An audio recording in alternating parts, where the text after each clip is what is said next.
Muy buenas tardes, bienvenidos a todos. Les mando un saludo fraternal desde San Luis. Mi nombre es Facundo Monti, GTEC. Tenemos hoy el honor de poder estar lanzando el primer webinar de la red GTEC.ar en el marco de la Semana del Emprendedor Tecnológico. Hoy tenemos un evento muy importante, muy interesante. Tenemos una charla que va a abordar la gestión de la propiedad intelectual, teniendo en cuenta las buenas prácticas para la evaluación y negociación de intangibles. Tenemos un invitado de lujo, el doctor Carlos Lavín.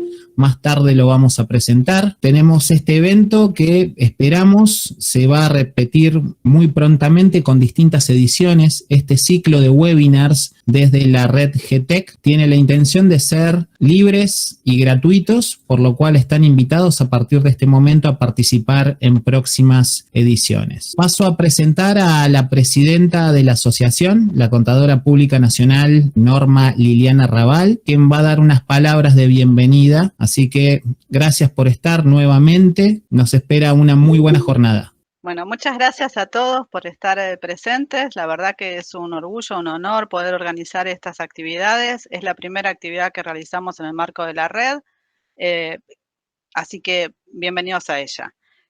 Como decía Facu, estas actividades van a ser, hablo desde Buenos Aires, queríamos decirles de dónde estamos cada uno de nosotros, ¿no? Ahora acá Facu es de San Luis, yo estoy en Buenos Aires.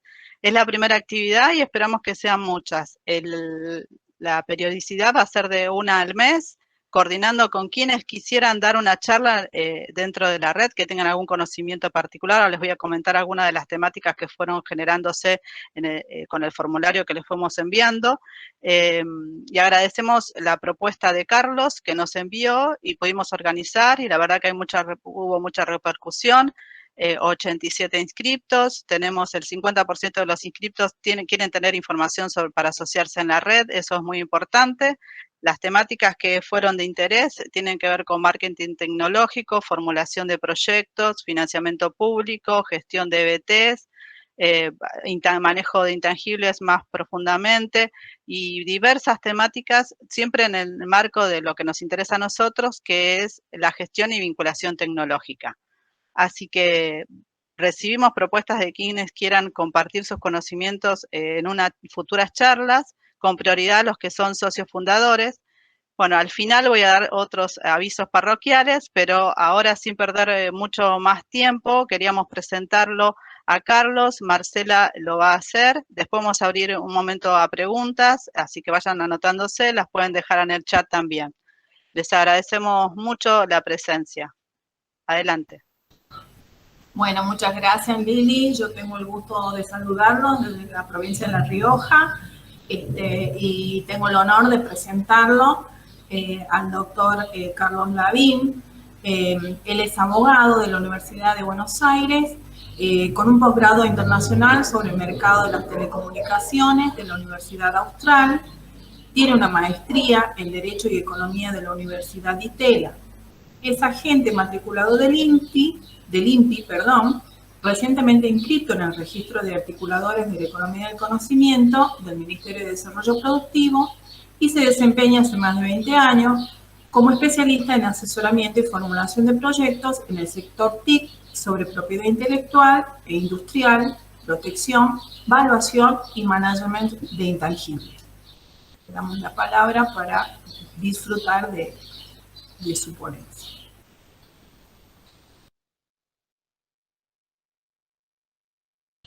Estás muteado, Carlos. Ahí está. Bueno, buenas tardes. Gracias, Marcela, por la presentación. Liliana, por haberme permitido este espacio. Efectivamente, bueno, yo comentando dónde estoy, mi estudio está en Buenos Aires, en Capital, pero hasta antes de la pandemia solía viajar al interior, al menos 2, 3, 4 veces al año, dado que, bueno, a ver, hay mucha creatividad, mucha innovación, muchas cosas por hacer en el interior del país, y bueno, justamente mi estudio tiene acuerdos de asesoramiento con distintos polos de tecnología del interior, así que es lo que aprecio cada vez más, de que la rueda va girando a su manera y a su velocidad, pero también hay mucha creatividad y mucha innovación para asistir y para dar este tipo de asesoramiento en lo que a mí me toca, que es lo legal, ¿no?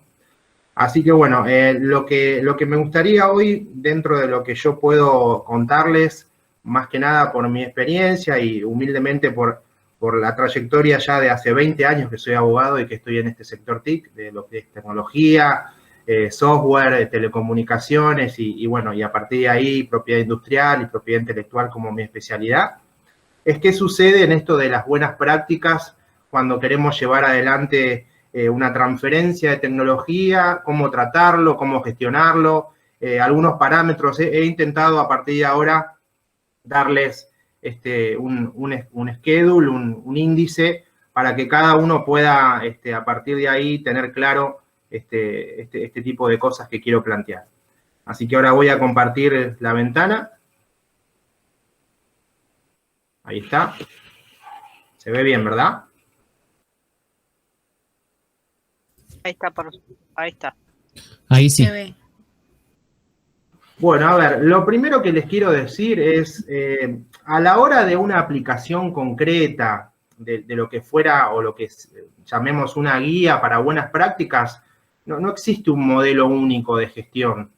A ver, no hay, de alguna forma, no hay una única estandarización de lo que cada uno pueda redactar o llevar a cabo en lo que es cada una de las prácticas. Por lo cual, mi consejo principal, y a partir de ahí es como iremos hablando en los minutos que tengo por delante, es definir un marco conceptual general con un enfoque estratégico. La estrategia la va a tener cada uno de ustedes en su polo, en su sector, en lo que quieran abarcar, en lo que quieran definir. Y bueno, teniendo presente que la definición de estrategia es justamente cuando uno quiere marcar un objetivo de mediano o largo plazo para que toda su organización tenga y adopte un curso de acción y asigne los recursos de la manera más eficiente posible, sabiendo que son escasos, para que de esa manera se puedan lograr los objetivos. Entonces, dentro de estas generalidades, rápidamente lo que les quiero comentar es cuáles son los activos intangibles que están involucrados como efectivamente generadores de valor a la hora de decir todos los bienes inmateriales que ameritan protección porque precisamente con el derecho van a poder lograr una entidad, van a poder lograr una materialización y ahí podemos detallar brevemente todo el campo de la propiedad industrial. Recuerden que acá estamos hablando de patentes de invención, marcas comerciales, designaciones, modelos de utilidad, modelos y diseños industriales. Les comento además que en lo que es propiedad industrial, como ustedes ya saben, el derecho se constituye con el registro. Yo necesito realizar la registración de cada una de estas instituciones para poder tener la titularidad o el derecho exclusivo, el monopolio sobre lo que se trate. Un párrafo aparte es el tema de las indicaciones geográficas, las denominaciones de orígenes o las obtenciones vegetales, donde están tipificadas y reglamentadas en sus respectivas legislaciones.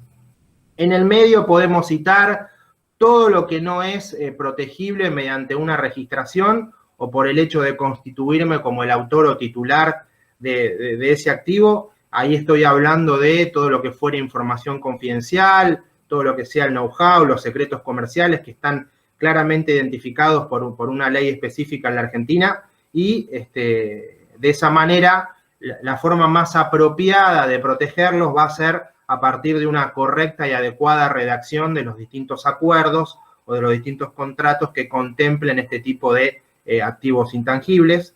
Y por último, lo que es la propiedad intelectual, donde claramente yo me constituyo como autor por el solo hecho de haber creado esa obra. La ley 11.723 habla de creación intelectual a partir de justamente el intelecto o la impronta del autor. Por nuestra ley en la Argentina podemos proteger desde el software cualquier contenido original, ya sea música, obras literarias, científicas, artísticas, todo lo que ustedes puedan demostrar cierta originalidad y distintividad en los matices, de acuerdo a lo que, como les decía hace un rato, la materialización de la idea. Tengan en cuenta que es una frase muy dicha ya, pero lo que se protege no es la idea, sino la manera como yo materializo o expreso esa idea que quiero llevar adelante. Siguiendo con esta cuestión de las generalidades, Lo otro que quiero comentarles también, como introducción, a modo rápido, es todos los mecanismos, las estructuras o los instrumentos que tienen que ver con la transferencia de tecnología o la transferencia de cualquiera de estos activos intangibles que mencionábamos recién. Entendiendo transferencia como el movimiento de esa tecnología o el conocimiento que esté incorporado o involucrado en esa tecnología, desde precisamente un creador, un proveedor, que es el titular de ese activo intangible, hacia el receptor o el que vaya a configurarse como el socio comercial en esa relación jurídica comercial inevitable que se va a generar, donde claramente la propiedad intelectual es la herramienta fundamental para facilitar y para promover esa transferencia de tecnología.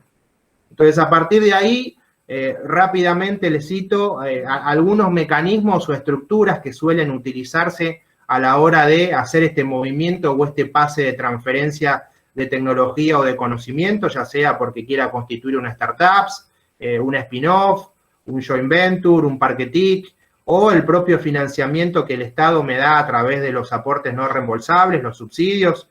Como ustedes saben, hay diferentes programas, ya sea a través del Ministerio de Ciencia y Tecnología, de su agencia también homónima, o últimamente del Ministerio de Desarrollo Productivo. Se han generado tanto el año pasado como con más razón a partir de la pandemia, distintos programas de financiamiento, justamente no solo para promover que el conocimiento se pueda avanzar hacia, en este caso, la necesidad imperiosa de lograr paliativos o soluciones a la pandemia, sino justamente para cualquier apalancamiento de cualquier proyecto, de cualquier emprendimiento que se quiera llevar adelante. Entonces, siguiendo con esta situación de la transferencia de tecnología, lo otro que quiero comentarles son los instrumentos que son útiles a la hora de transferir tecnología o conocimiento. Los acuerdos de transferencia de know-how, los acuerdos de confidencialidad, los acuerdos de licencia, o cuando se trate de prestar una asistencia técnica, una consultoría o un servicio a terceros, o una transferencia de material. No sé si ahí ustedes quieren que podamos mencionar brevemente de qué se trata cada uno, o seguimos hacia una cuestión de nuevos mecanismos como es la innovación abierta, lo que habíamos hablado en un comienzo con Liliana, de que era un tema importante y citado y requerido por varios de ustedes. Brevemente, ¿podés mencionarlos? Estaría bueno. Sí. Bueno, brevemente lo que les puedo decir, a ver, lo que se denomina spin-off, de alguna forma, es cuando una empresa nueva sea creada o en el seno de otra empresa o un organismo ya existente, justamente, sea público o privado, eso es independiente, y bajo ese amparo se puedan adquirir de alguna forma, de manera independiente y con una viabilidad propia, este tipo de conocimiento o transferencia de los activos que estén involucrados. En el caso de un joint venture, es un tipo de relación comercial, de inversión claramente, a partir de una propiedad conjunta a lo largo de un plazo entre dos o más intervinientes en ese acuerdo, donde de alguna manera se va a compartir los recursos y se va a buscar como objeto establecer que una empresa comercial tenga la propiedad común a partir de ese acuerdo de joint venture el producto de la transferencia o el producto de ese conocimiento. Por otro lado, para el know-how, que vendría a ser el saber cómo, como ustedes saben, generalmente forman parte del capital intelectual de un negocio o de un emprendimiento o de cualquier proyecto, de la manera en que uno quiere establecer las reglas de juego o cómo debe comercializarse o cómo debe producirse o cómo debe estandarizarse lo que haga a la investigación, a la transferencia y posteriormente a las reglas de juego para obtener los beneficios de ese conocimiento. En lo que respecta a la confidencialidad, ahora después vamos a hablarlo con más detenimiento, algunos puntos específicos que quiero resaltarles, es el típico acuerdo donde uno tiene que definir con claridad cuál es la información confidente, cuál es el secreto que se quiere guardar, cuáles son las condiciones que se deben respetar para que esa confidencialidad esté protegida, qué tipo de información o qué tipo de situaciones van a quedar exceptuadas de esa responsabilidad de confidencialidad. También podemos incluir alguna situación de no competencia, que siempre está relacionada con la confidencialidad. Si yo quiero que determinadas situaciones, ya sea de potenciales clientes o la misma persona que esté involucrada bajo mi dependencia, si es un investigador o si es alguien que forma parte de un equipo de trabajo, deba respetar, porque justamente o es información propia o con más razón de terceros, que no quiero que se involucre en un determinado plazo de tiempo, y eso lo puedo llevar a ver, por lo general, 2, 5, 10 años, depende del nivel o la sofisticación de la información que queramos guardar, y obviamente de las condiciones y de las características de cada proyecto. Este tipo de acuerdos de confidencialidad, lo que también puedo comentarles es que pueden ser de una sola vía, en el sentido de que una sola de las dos partes es la que guarda la confidencia, porque la otra es justamente la que brinda la información o la que va de alguna manera a recibir o a obtener los beneficios de esa relación comercial. Esto se puede dar a veces cuando uno quiere hacer prevalecer su situación dominante, ¿no? Donde justamente yo soy el que te voy a brindar de manera mayoritaria ese conocimiento, esa posición de mayor cobertura en lo que se quiere investigar o en lo que se quiere establecer para proteger, y a partir de ahí yo te digo lo que vos tenés que hacer o de la manera que vos tenés que guardar esa confidencialidad, y la otra parte, a modo de un contrato de adhesión, si se quiere, no tiene otra alternativa que firmar y aceptar, y tiene, digamos, una posibilidad de manejo o de modificar determinadas cláusulas de una manera muy reducida, ¿no? Por otro lado, los acuerdos de licencia, que suelen darse con frecuencia en todo lo que es transferencia de conocimiento o de cualquier activo intangible, de todo lo que mencionábamos antes, es el típico contrato donde uno ejerce como titular a partir justamente de ese derecho adquirido, ya sea por haber hecho el registro o la constitución de ese derecho a través de un registro, quiero decir, en materia de propiedad industrial, o por considerarse autor por el solo hecho de haberlo creado en materia de propiedad intelectual, y a partir de ahí determina cuáles son las condiciones de uso, los famosos términos y condiciones que no solo me van a decir qué puedo hacer y qué no puedo hacer con ese producto o con ese servicio, porque también los servicios están involucrados en un licenciamiento, sino me va a marcar un límite de responsabilidad. Esto es muy importante. A ver, por ejemplo, en materia de software, si yo estoy entregando una obra de software que estoy garantizando que es original, que tiene la cobertura suficiente desde el punto de vista del mantenimiento, servicio técnico,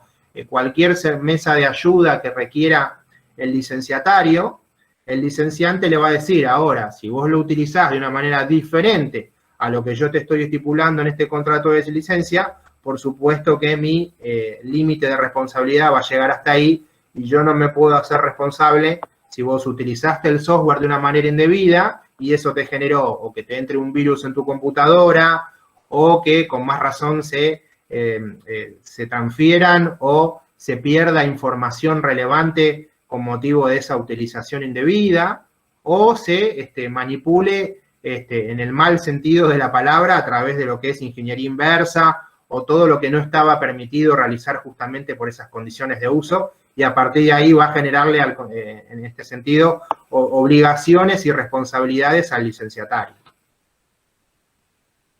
Los otros mecanismos de gestión de tecnología novedosos que existen actualmente, y acá sí me quería detener un poco en lo que es la innovación abierta, de alguna forma es como que está cambiando el paradigma en estos últimos tiempos en lo que respecta a todo el aumento de la complejidad tecnológica y del avance de la tecnología en la cantidad de participantes y de cotitularidades que hay y de distintos eslabones y de situaciones a tener en cuenta a la hora de negociar y de, en definitiva, para los que defendemos el derecho de autor y establecerle el derecho de propiedad con reglas claras y eficientes, que justamente esto ayude a que se pueda seguir innovando y se pueda seguir desarrollando hacia adelante, ¿no? Entonces, lo que quiero decir es a modo de intentar dar un paso con mayor claridad y de alguna forma siempre teniendo en cuenta de enfocar en una función de cómo se va a gestionar la propiedad de este tipo de proyectos, hay que tener en claro dos situaciones concretas que se pueden dar en lo que es la innovación abierta. Por un lado, si yo me voy a basar en proyectos donde justamente son nuevos en una comunidad científica o en la comunidad de donde sea, pero con un resultado posterior que va a estar bajo una propiedad intelectual propia. O sea, los resultados no los voy a compartir en esa comunidad, pero sí me voy a basar en proyectos innovadores nuevos de una comunidad. Y por otro lado, si yo voy a basar mi proyecto innovador justamente en esa comunidad, pero voy a mantener una cierta plataforma o una abertura total en lo que respecta a los resultados o lo que ayude a fomentar esa creatividad en conjunto o esa innovación de manera conjunta. De alguna forma, acá aparecen justamente dos modelos de negocio distintos, ¿no? Donde, como conclusión en este punto, para poder seguir avanzando en los otros temas, en este punto de innovación abierta, yo lo que les puedo decir es que hay determinados principios fundamentales que no deben perderse de vista. En primer lugar, la velocidad, con qué nivel de colaboración se lleve a cabo, mientras más rápida sea mejor para que no se pierda valor, que esa colaboración pueda fluir y pueda llegar a todos los miembros o participantes de esa comunidad que están decididos a participar de ese mecanismo de innovación abierta. En segundo lugar, una flexibilidad, obviamente esto es también muy importante porque de alguna forma tiene una clara posición en base a que, a ver, ¿cómo les puedo decir? La propiedad intelectual tiene mucho que ver con esta cuestión de flexibilidad. Si yo de alguna forma determino con claridad que voy a utilizar los distintos institutos de la propiedad industrial o de la propiedad intelectual y que al mismo tiempo con la confianza y con el talento y la diversidad, que esos son otros puntos importantes a tener en cuenta, voy a seguir protegiendo, pero voy a brindar una colaboración en el marco de las condiciones que establezcamos todos de común acuerdo, de cómo se va a hacer de manera abierta esa colaboración, bienvenido que se siga protegiendo y que justamente por esa velocidad de manera sostenible y flexible se puedan seguir logrando nuevos hitos y nuevos avances en materia tecnológica. Por otro lado, bueno, también ahí les menciono el software libre, la investigación colaborativa, el pool de patentes, donde, a ver, varias patentes que tengan en común una determinada finalidad o que me sirvan para cumplir el objetivo o donde quiero llegar con motivo de esa colaboración y de ese proyecto de que se trate, puedo plantear a través de un contrato quiénes son los titulares de esas patentes, qué estipula cada una, qué puedo hacer y qué no puedo hacer, de qué manera puedo manipular ese licenciamiento de patentes que me otorgue, más o menos lo mismo que mencionábamos antes para cualquier tipo de contrato de licenciamiento. Y en el software libre, bueno, ahí tienen desde Creative Commons hasta cualquier situación donde uno deje el código abierto también, es otra posibilidad, no proteja el derecho a autor y lo comparta como una obra colectiva. En fin, hay distintas variables de lo que puede significar dejar el código abierto y de esa manera manejarse en lo que es la estructuración del software libre a diferencia del software propietario. Siguiendo con lo que es ya las buenas prácticas relacionadas a la gestión, cuando me pongo a transferir tecnología y la vinculo justamente con la propiedad intelectual, los otros puntos a tener en cuenta es tener una clara definición de cuál es la misión o cuáles son los objetivos. Una estrategia de gestión es muy importante en este caso, hacia dónde vamos, qué es lo que vamos a hacer, ¿sí? Vamos a brindar determinado servicio en base a esos objetivos o a esa estrategia que, como decíamos antes, debe estar clara en el mediano y largo plazo. ¿Cuál va a ser la definición de una política o una normativa específica? Acá ya empieza a tener mucha preponderancia lo que tiene que ver con de qué manera se va a proteger. Justamente la normativa específica es de qué forma voy a proteger el resultado de esas investigaciones. De ahí lo que les menciono también como la titularidad de los resultados de la investigación o del procedimiento o de lo que se esté manipulando.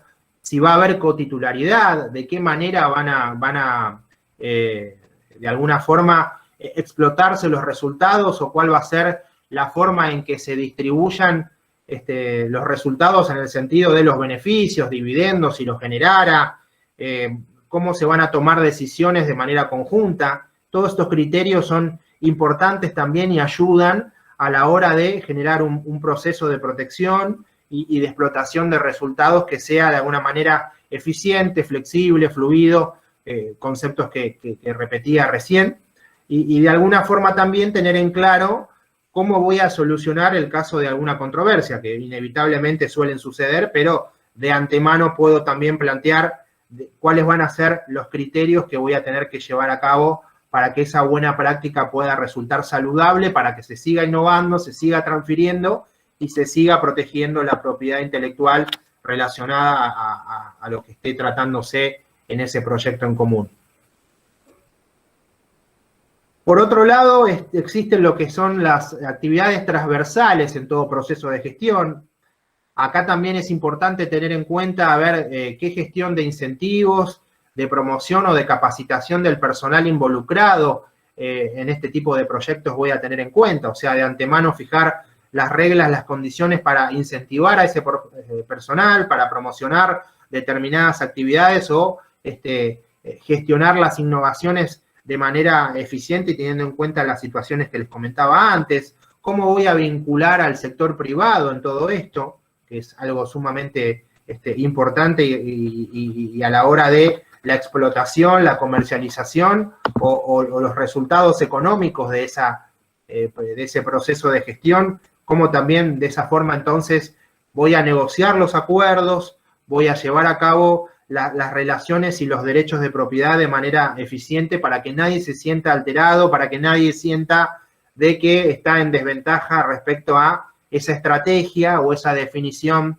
de conceptos y de valores y de objetivos que planteábamos en la imagen anterior. Concretamente ahora quiero comentarles sobre qué es lo conveniente a la hora de una negociación de una confidencialidad, qué debo tener en cuenta en todo contrato de este tipo. Decíamos recién de manifestar con claridad cuál es la información pertinente y que amerita la confidencialidad, cuál es el secreto comercial. Definirlo con claridad significa detallar cuál activo intangible pueda llegar a estar involucrado a esa confidencia, con más razón si yo soy el titular o hay un tercero involucrado. Justamente a partir de ahí, cuáles van a ser los límites para esa divulgación y para ese uso. Que haya una clara política institucional significa que pueda bajar la orden o bajar esa estrategia desde la dirección hasta todo el último estrato de esa cadena de valor, para que justamente pueda haber una confianza y una eficiencia y esa flexibilidad de la que hablábamos antes y que esa velocidad sea rápida para que la innovación y la transferencia de tecnología no se detenga en el camino porque alguien no tenía claro los límites de qué podía divulgar o hasta qué forma, que no se genere un conflicto obviamente a partir de eso, que la política institucional sea clara en el tipo de modelos de acuerdo que vamos a llevar adelante, como decíamos hace un rato, si voy a licenciar, si voy a presentar a través de un know-how, si voy a presentar a través de un joint venture o voy a decidir armar un spin-off. Que claramente también una buena práctica en este tipo de gestión es que haya un negociador designado. No todo el mundo puede manipular lo mismo. Se los digo como abogado en este tipo de situaciones. Hay veces que dice, no, pero eso lo tenía que ver yo, no, pero yo era el encargado de hacer una revisión de lo que se iba obteniendo como resultados y no solo comunicárselo al estudio jurídico o a la oficina de vinculación tecnológica para que se proceda con su protección, sino de alguna manera tener claro frente a terceros quién va a ser la voz cantante o el que tome la posta de la situación central en este tipo de negociaciones, por eso digo del negociador es un punto importante. Los famosos términos y condiciones, como comentaba hace un rato, a partir de ahí definir con claridad también qué se puede hacer y qué no se puede hacer en este tipo de cosas, en este tipo de transferencias, de divulgaciones y de usos.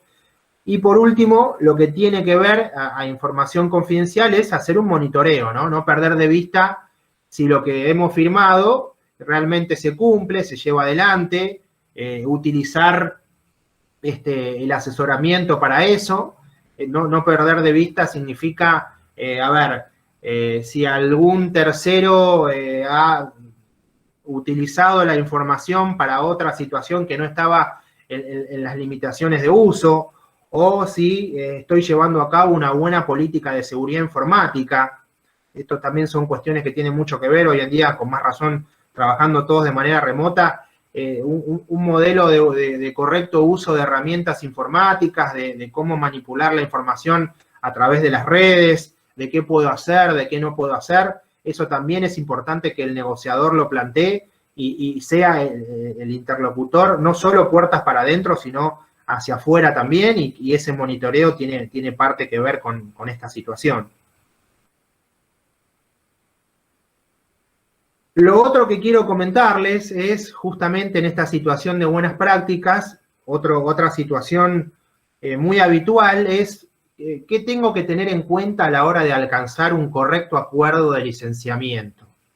A ver, en primer lugar, desde el punto de vista de quiénes van a ser los titulares, como decíamos hace un rato, quién es el titular de esa propiedad industrial o de esa creatividad intelectual o de ese secreto o know-how que figuran en el medio, con más razón en un acuerdo de licenciamiento deben quedar también con claridad, o a veces por más de que el acuerdo de confidencialidad o de secretos comerciales se firme de manera por separado, que este acuerdo de licenciamiento también lo involucre, también lo mencione, que de alguna manera se deje en claro que el todo de todos los acuerdos firmados son los que plantean las reglas de juego y no que van a operar o funcionar, y mucho menos voy a monitorearlos de manera por separado, sino tratar de tener una política, una estrategia que abarque la totalidad de los acuerdos. No quiero decir con esto que se firmen por cada situación un acuerdo diferente, pero eso está, como decíamos de un comienzo, en la estrategia o en la modalidad de trabajo que cada uno de ustedes tengan, pero sí que no pierdan de vista ninguna de estas situaciones. Si lo quieren hacer por separado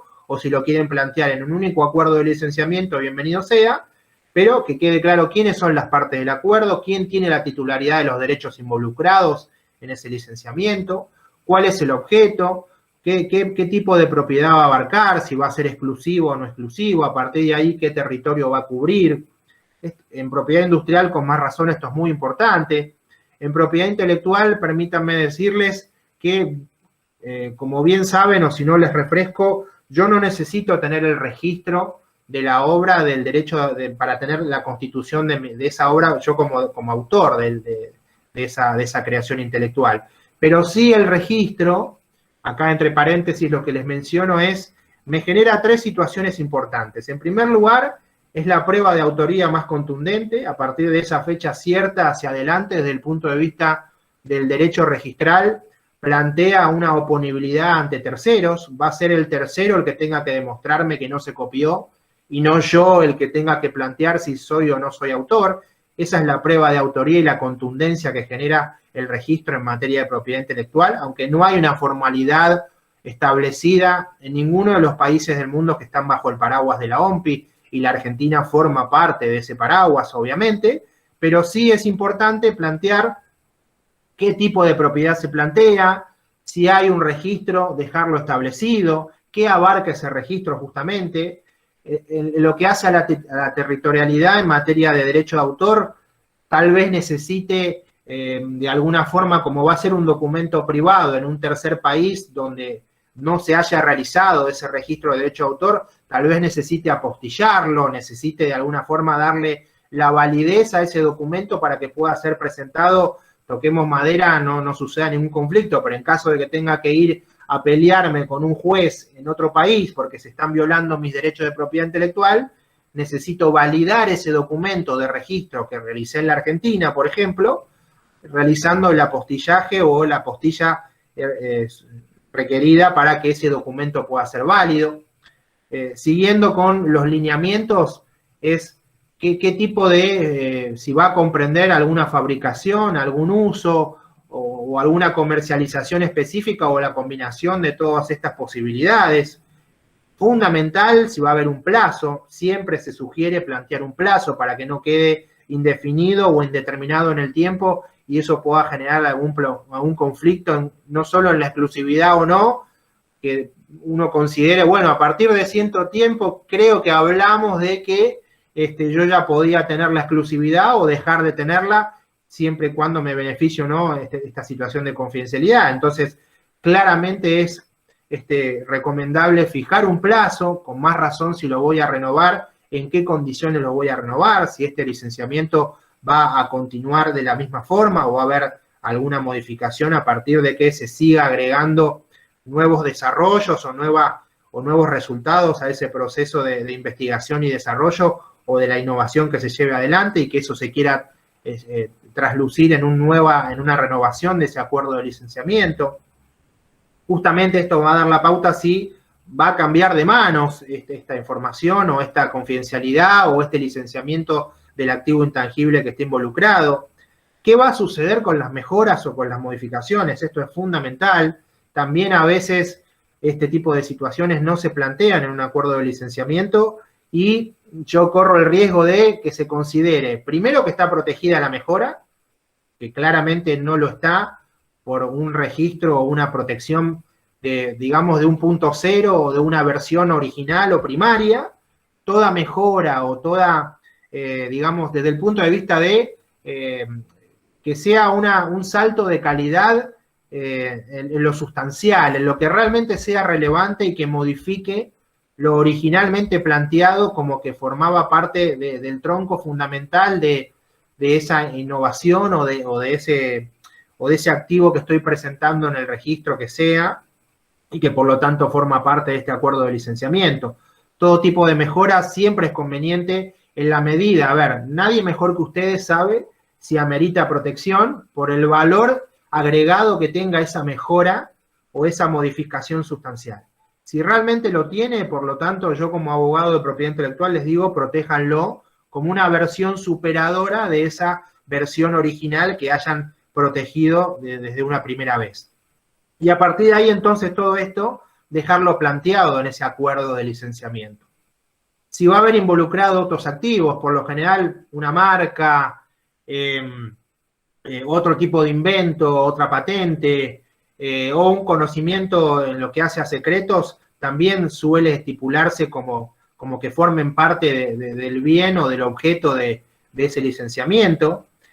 También es importante si voy a tener la posibilidad de sublicenciarlo, si a partir de esto que decíamos de una colaboración abierta y de que se siga innovando hacia adelante, generando la flexibilidad, pero no por eso perder de vista la protección adecuada en los contratos y en lo que es los registros de propiedad intelectual, si eso me va a habilitar la posibilidad de que pueda yo sublicenciar, o sea, que se pueda generar una cadena de valor hacia adelante, obviamente avalado y permitido por el licenciante, o sea, el titular de todos estos derechos o de todos estos, del objeto que tenga, le dé sentido a este acuerdo de licenciamiento. Y el otro punto importante, que no sé si se llega a ver ahí, es cuáles van a ser las leyes que gobiernan este acuerdo, lo que tiene que ver con la ley aplicable, la jurisdicción, y esto me lleva al tema de arbitraje, típico mecanismo de solución de controversias, como decíamos antes. Si yo planteo una gestión adecuada, les voy a decir, tengan en claro, en caso de conflictos, cómo lo van a dirimir de manera particular, si van a resolverlo o tienen los mecanismos ustedes para resolverlo porque todavía no se rompió la confianza, o si inevitablemente necesitan que un tercero se involucre y a partir de ahí convoquen a una mediación privada. Hay un sistema de mediación en la Argentina, sea la institución que sea, o utilizar el arbitraje, ya sea de la Bolsa de Comercio de Buenos Aires o de cualquier otro país, que en ese sentido hay todo un mecanismo de arbitraje y de conciliación de este tipo de situaciones que hay entendidos en la materia. Yo he participado de ese tipo de arbitrajes, no solo como parte, sino como árbitro. Así que les aconsejo que dejen en claro este tipo de situaciones de cómo se va a arbitrar en el caso de una controversia, cuál va a ser el derecho aplicable. No es lo mismo litigar en la ciudad de Buenos Aires que si voy a litigar en la provincia de Jujuy. A lo que me refiero en la jurisdicción es, a ver, me ha pasado muchas veces, yo en mis comienzos trabajé mucho para piratería de software. Y el juez de una provincia, con todo respeto lo digo, no tenía ni idea de que una licencia era un papelito que, por ejemplo, valía 5.000, 10.000, 20.000, 50.000 dólares. Y había que explicarle, como si fuera para un chico de 5 años, mirá, esto tiene todas estas características, significa que hay que llevar a cabo de esta forma, significa que una prueba anticipada puede ser fundamental para llevar a cabo no solo la constatación de la infracción, sino que se pueda resguardar el activo intangible que ha sido violado, porque eso es fundamental para poder después resolver la cuestión de fondo. O sea, hay muchas situaciones donde los juzgados o las jurisdicciones del interior no están muy compenetrados o muy embebidos con este tipo de cosas, situación que acá en Capital me parece que está más aceitado, está más avanzado, y en ese sentido es lo que también les comentaba de un principio, me ha llevado a involucrarme hacia el interior del país, porque de alguna manera uno ve que hace falta hacer una buena redacción de un acuerdo del contrato que sea. En segundo lugar, hace falta brindar un buen asesoramiento en materia de cómo proteger ese intangible por afuera de ese acuerdo, si se lo puede registrar o no, de acuerdo a la institución legal que sea. Y en tercer lugar, cuando ya estamos claramente en una violación de derechos, cómo llevar a cabo una estrategia en ese sentido, no solo frente al que se está apropiando de manera indebida de ese resultado, sino cómo lo voy a plantear ante el tercero, que en este caso sea un árbitro o un juez de primera instancia, no tenga por qué estar a la altura de estos conocimientos tan específicos.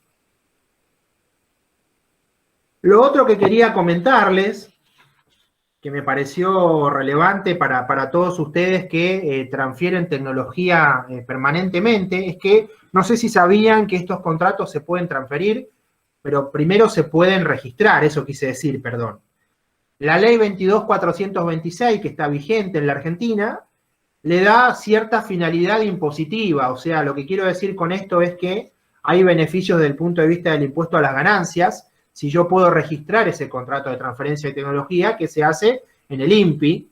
No solo ahí puedo obtener la titularidad de una marca, de una patente o de un modelo de utilidad, sino que puedo garantizarme la titularidad de ese contrato de transferencia de tecnología ante la oficina respectiva dentro del INPI y a partir de ahí obtener los beneficios impositivos que esta ley, junto con la ley de impuesto a las ganancias, me generan con esta inscripción. ¿Qué tengo que tener en cuenta para que esta inscripción se pueda llevar adelante? En primer lugar, que sea un acto jurídico oneroso. No hay forma de que, si esto es gratuito, o si hay una colaboración o una investigación colaborativa y no esté planteada una onerosidad, no hay forma de que esto pueda prosperar para que pueda tener esta finalidad impositiva de beneficio. En segundo lugar, que el objeto sea claro, que claramente manifieste cuál es esa cesión, cuál es esa transferencia o licenciamiento de la tecnología o de la marca o del activo intangible de propiedad intelectual o industrial que esté involucrado. El otro punto importante es que las partes intervinientes de este contrato de transferencia de tecnología, una al menos tenga domicilio y tenga sede en la Argentina, para que por ese motivo los efectos se produzcan en la Argentina. La gracia de la ley de transferencia de tecnología es que justamente yo pueda traer tecnología que no está aplicada o no se está llevando adelante en el país, por eso es esto de que los efectos se produzcan en la Argentina. ¿Qué tipo de tecnología está involucrada en este tipo de transferencias? Bueno, como les adelantaba recién, todo lo que se registra y se protege ante el INPI, patentes, modelos y diseños industriales, modelos de utilidad, cualquier conocimiento técnico que forme parte de todo un proceso o de una fabricación de un producto o de la prestación de un servicio. Y acá lo que me cité también para comentarles, que no lo van a ver ahí citado, pero se los puedo después comunicar cuando sigamos en contacto, es que hay que tener en cuenta ¿cuáles son los actos que quedan excluidos de estos contratos de transferencia de tecnología? Y acá hay siempre, por mi experiencia, siempre se ha pisado el palito en la adquisición de productos. Ojo con esto, porque por el solo hecho de adquirir un producto, de adquirir un objeto determinado, hay una tecnología que se licencia a través de esa adquisición. Y eso no significa que claramente esté manifestada en el objeto la transferencia, sino que porque yo simplemente hago la adquisición de un producto o del resultado de esa transferencia, ya considere que claramente está cumplido el objeto y por lo tanto puedo inscribirlo y obtener el beneficio fiscal respectivo. No es así. Si es una mera adquisición de un producto, no voy a estar bajo este beneficio si yo con claridad no digo que hay una transferencia, una cesión o un licenciamiento. El otro punto que quiero comentarles también es que la mera contratación de servicios a modo de asistencia técnica o de brindar una experiencia, un expertise, quiero decir, o una mesa de ayuda, o las licencias de uso de software o sus actualizaciones, no son compatibles con este tipo de prácticas para que puedan obtener el beneficio a partir de inscribir ese contrato de transferencia. Todas las actividades que representen de alguna forma directamente la contratación de tareas o que yo de alguna forma deje en claro cuál va a ser el funcionamiento corriente de que se va a llevar a cabo, eso tampoco tiene que ver con lo que tiene el propósito, el objeto de esta situación que les menciono.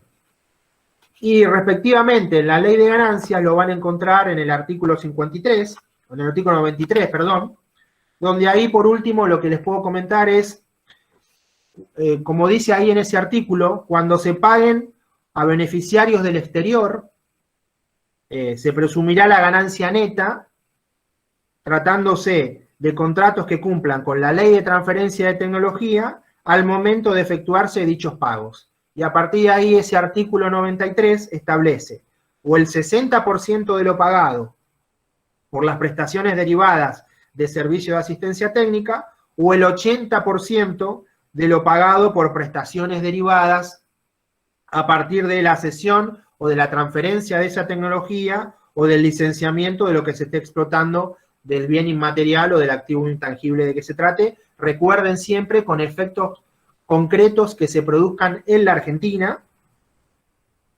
Esto da, por último, los puntos que les quiero señalar es, tengan en cuenta de como muy importante también, el contrato tiene que estar vigente, si no, no se puede inscribir. Si lo que hablábamos hace un rato, de ahí la importancia de marcar un plazo y una renovación, para que eso pueda continuar su vigencia, y a partir de ahí, si está vigente el contrato, va a aplicar a esta situación de obtener esta finalidad impositiva.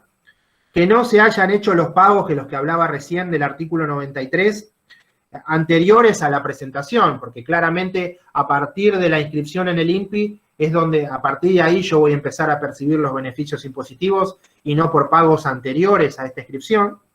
Y por último, lo que les va a requerir esta ley de contrato de transferencia es tener una declaración jurada sobre precisamente que esta tecnología claramente sea imposible de obtener en el país. De vuelta volvemos a los efectos que se produzcan en la Argentina y como decíamos que al menos una de las partes tenga domicilio constituido en nuestro país. Carlos, excelente. Estás con 6 minutos para ir cerrando. Bueno, de mi parte perdón si fui muy rápido, pero más o menos iba viendo en el reloj, así que por los tiempos que habíamos hablado, esto es todo lo que puedo comentarles. Me parece mucho más práctico y productivo. Si hay preguntas, soy todo oídos y bueno, responder las que pueda. Y si no, después, si les parece, Liliana, a los demás, generar un canal de comunicación para cualquier duda, cualquier inquietud, sin ningún problema lo puedo consultar por mail o de la manera que sea.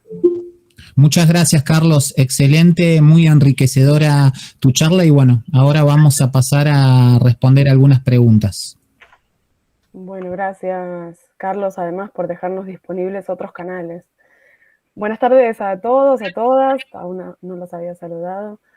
Como recién comentaban, nos vamos a hacer un espacio ahora para que puedan hacer algunas preguntas, observaciones, así que si quieren pueden levantar la mano o pedir la pregunta por el chat. Mi nombre es Ana Clara Carro y para cumplir con la consigna que hoy proponían, yo les cuento que vivo y trabajo en Bariloche, en la provincia de Río Negro, en Argentina.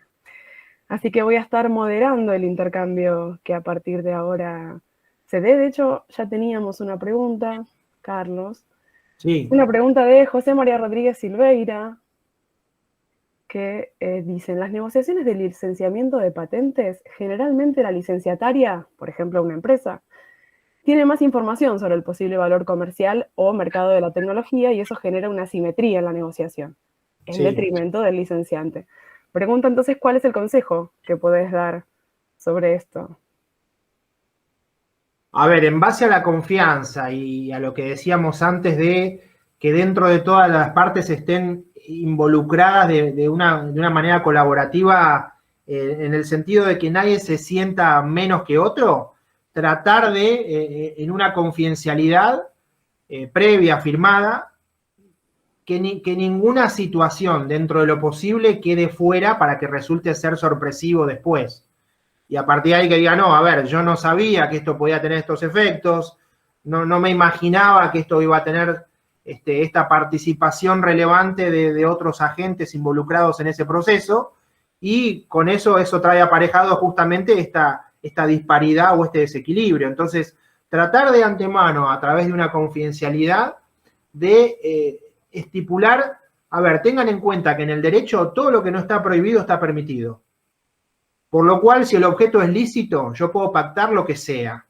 Y en esa confidencialidad yo puedo pactar cuáles son las condiciones comerciales, técnicas, lo que sea, que yo considere que puedo involucrar y que van a ser relevantes tanto ahora como hacia adelante, que tengan que ver justamente con todo cómo se va a llevar adelante esa negociación y después ese proyecto, y además lo que tiene que ver justamente con los beneficios económicos, ¿no?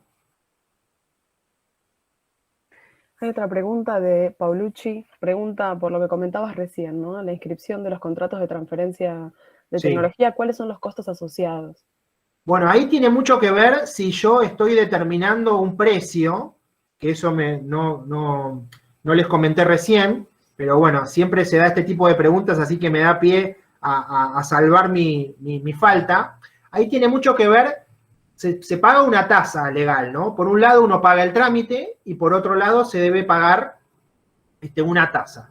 Pero ahí tiene que ver justamente si hay un monto determinado en el contrato. En materia de derecho de autor, mejor dicho, ante la Dirección Nacional de Derecho de Autor, que es otra posibilidad donde uno puede registrar los contratos, esa tasa legal tiene que ver justamente con este monto determinado. Por lo general se paga un 1% cuando está claramente esa parte determinada del monto en el contrato. Si es un contrato que tiene parte determinada y parte que no es determinada, voy a pagar una tasa fija que es es irrisorio al día de hoy.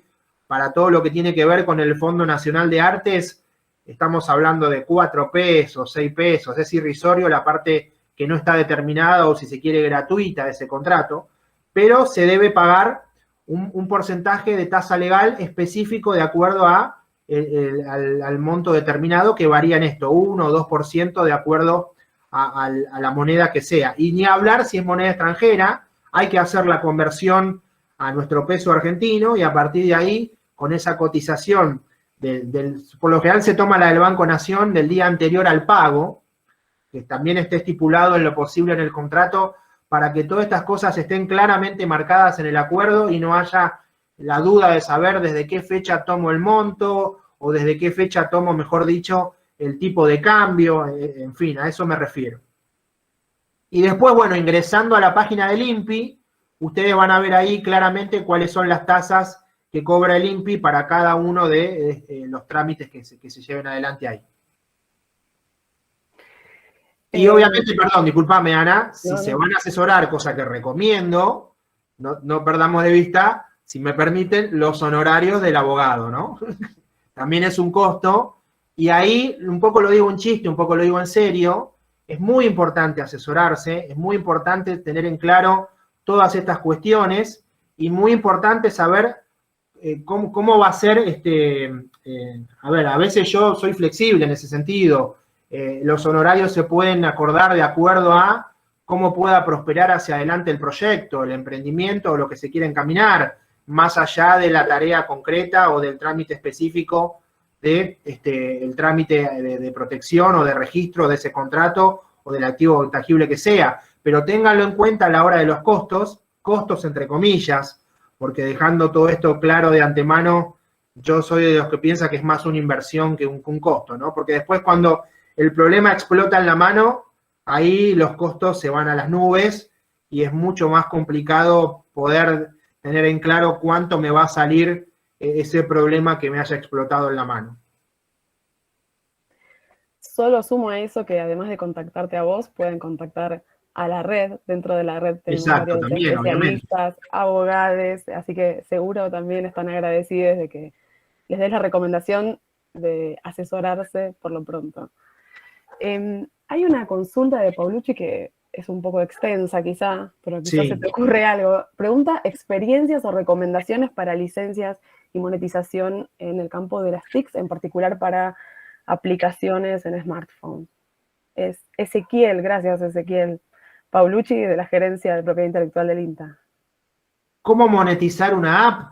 A ver, yo estoy teniendo muchas situaciones, no solo de hace tiempo atrás, sino a partir de esto, de todo lo que hemos pasado a trabajar y a manejarnos de manera remota, ya no es tanto el tráfico, que antes se solía cobrar, a ver cuántas veces se baja la aplicación, cobro por eso, sino que ahora tiene más que ver con justamente, como se quiere que se haga masivo el uso, puedo acordar determinadas condiciones de publicidad o de espacios para involucrar información relevante de terceros que les interese también prestar sus servicios o que sean servicios que van a formar parte de esa cadena de valor. Entonces, cobrarles por esos espacios. Justamente mientras más frecuencia o más tráfico tengan ese uso de aplicaciones, porque ahora con lo remoto todos usamos aplicaciones para lo que sea, ya no tiene tanto sentido cobrar por la bajada, sino cobrar por el tráfico. Entonces ahí puedo utilizar a partir de esa métrica de tráfico espacios de publicidad, espacios de que terceros puedan exponer sus servicios también que estén involucrados o vinculados al uso de esa aplicación que yo soy el titular. O sea, la creatividad en ese sentido es amplia. O sea, la monetización de una app lo planteo como ejemplos ahora que rápidamente se me vienen a la cabeza, pero de vuelta, recuerden que todo lo que no está prohibido está permitido y mientras sea lícito yo puedo generar una nueva forma donde también ahí exprese la creatividad de qué forma voy a pasar a monetizar o agregarle valor a los terceros o que yo me beneficie con ese agregado de valor, ya sea cobrando o otro tipo de situaciones que tengan que ver que a mí también me sumen y me agreguen valor. Gracias, Carlos. Facundo Monti tiene levantada la mano. Hola, bueno, gracias por darme la palabra. Carlos, tenía una pregunta para hacerte, ya que habías mencionado a lo largo de tu charla el modelo de innovación abierta, que hoy en día está muy en boga. En base a tu experiencia profesional, en el caso de que haya que negociar la propiedad intelectual, en el caso de un modelo en el cual intervienen distintas instituciones, en base a tu experiencia profesional, ¿cuál es el modelo más amigable de negociación? Supongamos que hay una universidad en el medio, un organismo de ciencia y tecnología y, por ejemplo, otro componente que sería gobierno. ¿Cómo se negocia el registro de la propiedad? Bueno, a ver, que esté el Estado en el medio es un gran punto.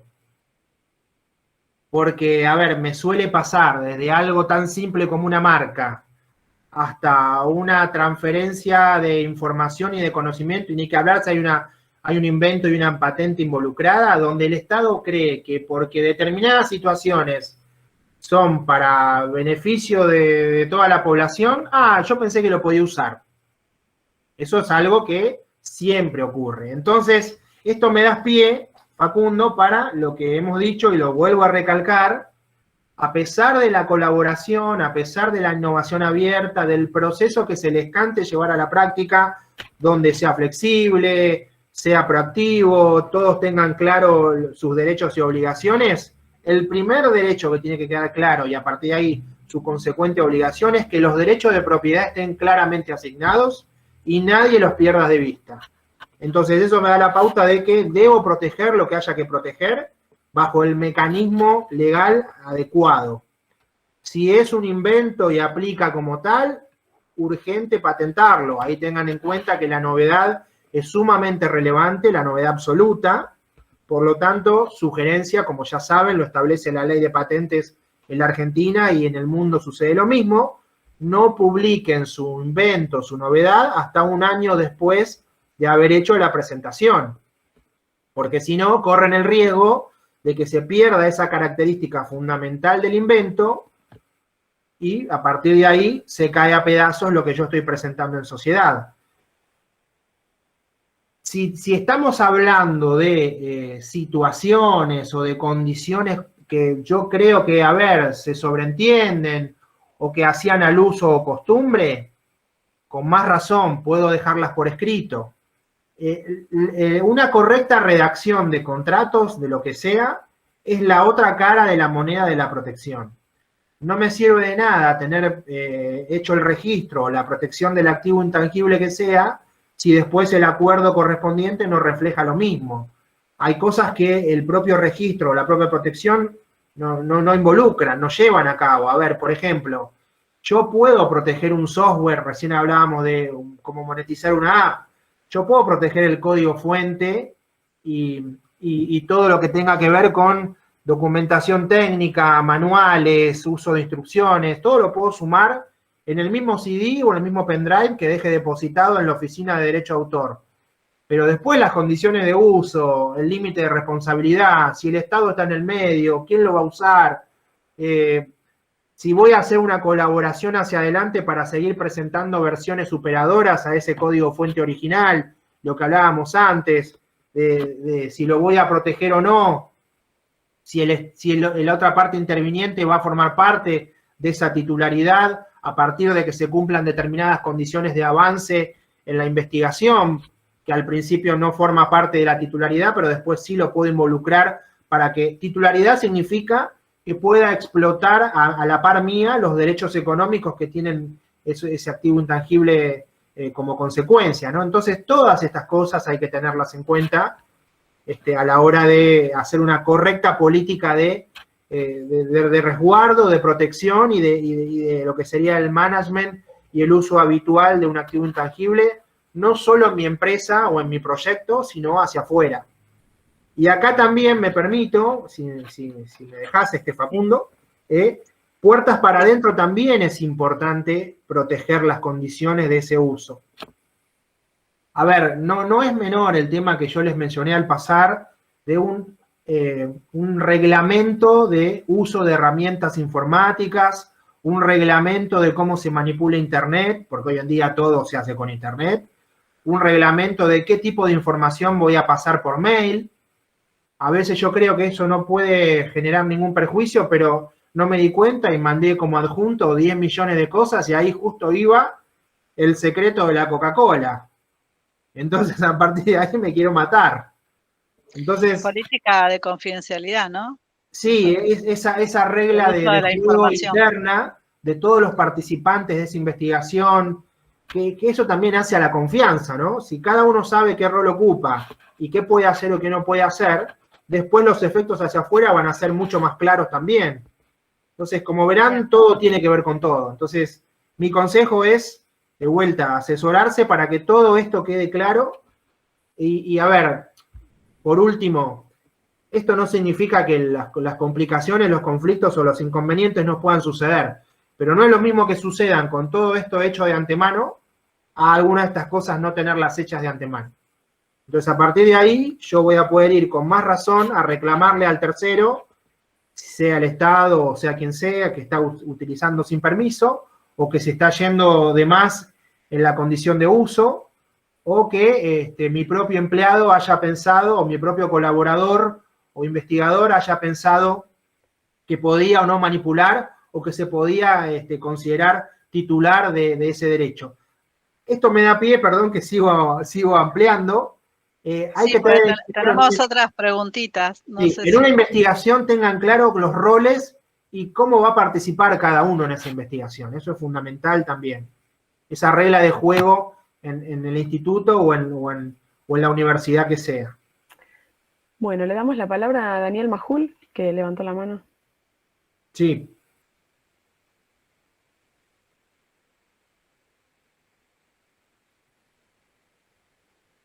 Daniel, No sé ¿estás si muteado? ¿Nos está escuchando, Daniel?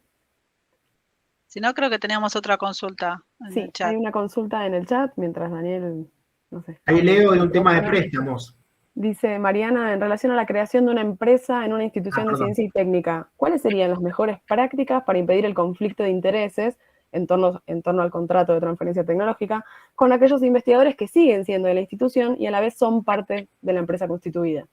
Bueno, esto que decíamos recién, ¿no? Que los roles queden claros, que el objetivo principal quede claro y qué va a participar, en qué nivel va a participar cada uno y qué efectos jurídicos tiene esa participación de cada uno.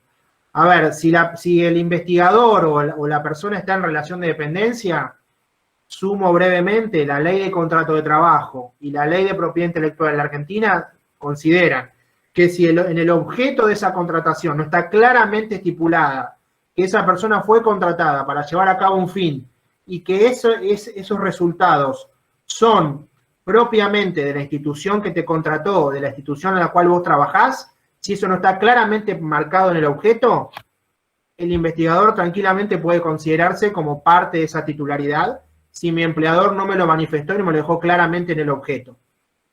Entonces verán la importancia de también dejar en claro entonces cuál es el objeto de la contratación y cuál va a ser el rol y a partir de ahí las consecuencias que tenga el investigador en esa investigación y por supuesto todo lo que venga después a posteriori, una transferencia, una cesión, un licenciamiento, que nadie se considere más allá de lo que le da su límite de participación o de rol en ese proyecto. Y pregunta María Laura Montserrat, que creo que esta era la pregunta que vos habías visto, si sabés, vos o alguien en la red, que conozcas préstamos bancarios donde la propiedad intelectual pueda servir de respaldo. Es decir, que no se requieran bienes Sí, a tangibles. ver, yo muchas veces he utilizado una patente para una especie de préstamo personal, como garantía. Necesitaba fondearme, no había dinero de otra forma, así como presento un auto o presento una casa, presento una patente. Es un activo con, a ver, este tipo de activos, en primer lugar, me hacen crecer, me hacen agrandar y formalizar mi patrimonio. Y a partir de ahí, con mi patrimonio, yo puedo disponerlo para la prestación para tener justamente un préstamo o un crédito contra ese activo. Entonces, una patente es el mundo más sofisticado, ¿no? A veces una marca, a veces una creación intelectual con semejante originalidad que también amerita que forme parte del objeto de un préstamo. A ver, suele suceder también, por último digo, con respecto a esta pregunta, a la hora de participar del financiamiento de ANRs, donde el Estado me entrega un subsidio, un aporte no reembolsable, cuando yo me doy vuelta y voy a pedir una póliza de seguro a un banco o a una compañía de seguro, me va a decir, bueno, a ver, ¿y qué activo intangible, perdón, ya tenés o ya forma parte o va a formar parte de ese proyecto que vos estás presentando para financiarte con ese ANR? Y eso puede estar tranquilamente presentándose como garantía de esa póliza. Es otro ejemplo que les doy de la posibilidad de cómo conseguir financiamiento o de cómo utilizar los activos para esta finalidad. De ahí de vuelta lo importante de proteger mis activos intangibles porque me generan patrimonio y me generan consecuencias positivas en este sentido. Bueno, en realidad si no tenemos más preguntas, o si Daniel se arrepintió de su mano levantada, le vuelvo a dar la palabra a la presidenta de la red. Bueno, no sé si alguien quiere hacer algún comentario, sobre la actividad que estamos realizando. Si alguno quiere decir algo, está abierto, tenemos unos minutos, 5 minutos para comentar, además de la actividad de hoy, lo que quieran comentar. Me parece que están todos tímidos. Entonces... No sean tímidos, vamos, anímense. Yo lo último que les digo, no pierdan de vista en uno de los últimos puntos que les cité, lo de inscribir el contrato para tener beneficios impositivos. De esa manera también me financio. Ahí empezaron a levantar la mano. En el chat hemos dejado la encuesta ahí que puso Lili. Sería muy bueno que por favor la completan todos los que puedan para nosotros poder ir mejorando, ¿no? De ahora en más todos los próximos webinars. Así que por favor copien el link y la completen. Hugo. Muy cortito, agradecer a Carlos. Creo que ha sido muy generoso con su tiempo y sobre todo es muy importante que podamos recibir este tipo de charlas donde cuenta su experiencia, digamos. Creo que eso es invalorable, así que muchas gracias, Carlos. Bueno, por favor, un gusto. Y José María. Mi idea es seguir en contacto, que esto que no se corte, como decían antes. Para lo que necesiten de consultas o para las próximas charlas, Liliana, a todos en la comisión directiva a disposición para que podamos seguir generando valor agregado entre todos. ¿Se puede dejar en el chat del mail o algo de contacto? Sí, ahí lo están viendo en la pantalla. Ahí en la pantalla están mis datos para de paso si me quieren seguir en Instagram. Por supuesto. Carlos, creo que tenemos un próximo tema. Innovación abierta. Sí. Ahí José María. José María levantó la mano. Sí. Bueno, muy breve. Sí, muy útil y por supuesto que los estimulo a seguir con este tipo de actividades vinculadas sobre todo con el tema de propiedad intelectual y propiedad industrial. Para mí hay algunos temas críticos en este tema. Uno es el que planteé en la primera pregunta, es decir, el tema de cómo desde una universidad, yo estoy en la Universidad Nacional del Centro, en Tandil, Azul Olavarría, cómo de una universidad podemos negociar con una empresa respecto cuando llega el momento de hablar de plata, ¿no? Es decir, cuando queremos licenciar una patente, y bueno, la empresa te dice, esta patente tiene un mercadito y vos suponés o sospechás que esa patente tiene un mercado mucho mayor, una potencialidad comercial. En esa asimetría, realmente es difícil encontrar un equilibrio. Eso por un lado. Y por el otro lado, un tema que me parece que vale la pena profundizar en alguna charla futura es el viejo tema de la forma de compatibilizar la necesidad de un investigador de publicar y de seguir con su carrera científica versus la necesaria confidencialidad que exige el desarrollo de la tecnología, ¿no? Claro, entonces, bueno, creo que hace falta mucha docencia respecto de cómo hacer para que ambas cosas sean posibles, ¿no? Es decir, que los investigadores sepan que patentar no es incompatible con publicar, pero hay una cuestión de secuencia que es muy importante que todos la tengamos clara y me parece que en el sistema eso no está claro. Nada más que eso. Sí. Gracias. Muchas gracias. Coincido con José María, es un tema de docencia, de generar cultura, de dejar en claro cuál es el valor agregado de todo esto, de que sea siempre un ganar-ganar, con los roles claros.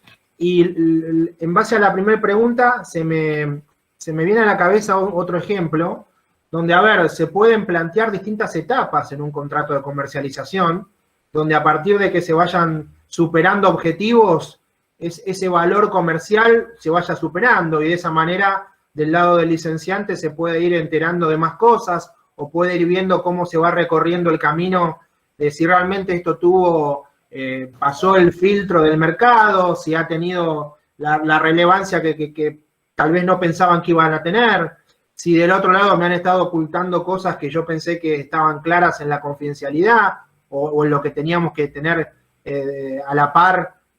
Por algo hemos avanzado juntos en ese recorrido. Entonces, a partir de un planteo de etapas, yo puedo ir marcándole la cancha como titular de ese derecho, como titular de esa patente, al que va a explotarla, cómo quiero que lo haga y qué voy a cobrarle por eso. Se me ocurre como una forma de bajar ese nivel de incertidumbre que comentaba José María de qué hago, cómo cobro lo que le propuse al que después se da vuelta y no tengo idea qué es lo que hace, ¿no? Bueno, la verdad que es muy interesante. José María, ¿dónde estás vos?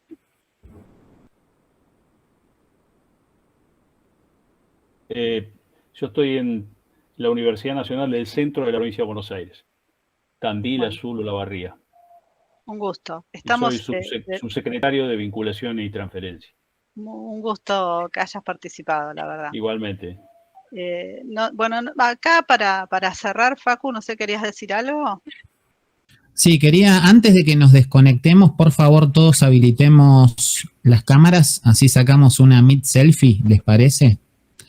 Y pasamos a la despedida con las palabras, Sí. los avisos parroquiales de Lili. Bueno, la verdad que es un gusto llegar a este momento, es una idea que va surgiendo colectivo, es todo colectivo, de esfuerzo colectivo, chicos. Quería contarles que, bueno, el 30 de septiembre vamos a hacer el acto de asamblea, va a ser virtual, a todos los que son socios fundadores les mandamos ya para que completen un formulario donde confirman la asistencia al evento. Después de ello, todo lo que se habla de para enviar carta documento a los que están del interior y demás que no pueden asistir, todos esos son modelos que tenemos considerados como buena gestión, a futuro se lo vamos a dar con los confirmados o los que no. Y también quería contarles que el 27 de octubre voy a participar en la mesa de red de redes del Congreso Altec, con lo cual ahí también después les voy a mandar un correo con algo que vamos a armar desde la comisión en representación de Argentina, como una propuesta para poder hacer redes con las demás instituciones que hacen gestión y vinculación tecnológica en Latinoamérica y también en España. Así que eso quisiera nutrirme de las experiencias, de la expectativa, lo que ustedes puedan pasarnos en ese sentido. También, como les decía, vamos a estar abiertos a la presentación de propuestas. Hay varias cuestiones que les parecieron interesantes a muchos. La idea es que vayamos así como hoy, o sea, temas muy específicos de la experiencia de cada uno de los profesionales que pueda aportar a los demás que ejercen la actividad. Creo que todos tenemos formación académica, pero la idea que acá surge es poder contar la experiencia y la aplicación de lo que uno hace en el día a día, que es lo que por ahí no está escrito, ¿no? Y que quizás es lo que nos sirve a nosotros más. También contarles que hoy a la tarde me reuní con quien representa a Argencon. Ellos representan a varias empresas. Cuando yo en otra actividad que hago por donde trabajo, que es en ITEC, se enteraron que, bueno, estamos ahora firmando para la red. Entonces, la propuesta que viene es, bueno, veamos un plan de trabajo entre ustedes que tienen a gestores y vinculadores y nosotros que vemos que es débil la vinculación con las empresas. Entonces, pensemos en propuestas. De esta no es la primera que nos llega, hay varias que nos han llegado para poder trabajar en conjunto con empresas, con entidades públicas. Nosotros tenemos como objetivo generar nodos de trabajo y también aceptar propuestas, pero también el que la acepta, el que propone, la idea es que pueda liderarlo, porque todo esto es un voluntariado, lo que llevamos adelante todos, le ponemos mucha onda, mucho esfuerzo y muchas horas, pero si queremos construir realmente algo para todos, lo tenemos que hacer entre todos, chicos. Eso es lo único que quería decirles al final. La red son 65 socios fundadores, somos todos los que aportamos para pagar la cuota del escribano y demás. Y después de formalizados vamos a seguir solicitándoles si quieren ser, bueno, ya socios activos con una cuota fija. Toda la información a los que nos solicitaron se la vamos a mandar por correo. Pero bueno, la verdad que es un gusto, somos 33, empezamos con 48, se mantuvieron la mayoría hasta el final, y nada, la verdad que tienen todas las redes, Red GT, ustedes saben cuáles son nuestras redes, cualquier cosa se las mandamos después, está en la encuesta para completar, y el final, sigamos construyendo esta red entre todos, ¿no?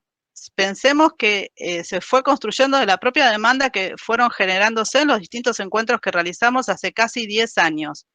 Entonces, va a depender de nosotros que lo llevemos adelante, que esta situación de crisis quizás política que vimos y que participamos o fuimos observadores, en algún momento podamos ser partícipes no de la crisis, sino de la unión y del desarrollo realmente que nosotros queremos que nuestro país se desarrolle con conocimiento, ciencia y tecnología. Creo que todos estamos por eso.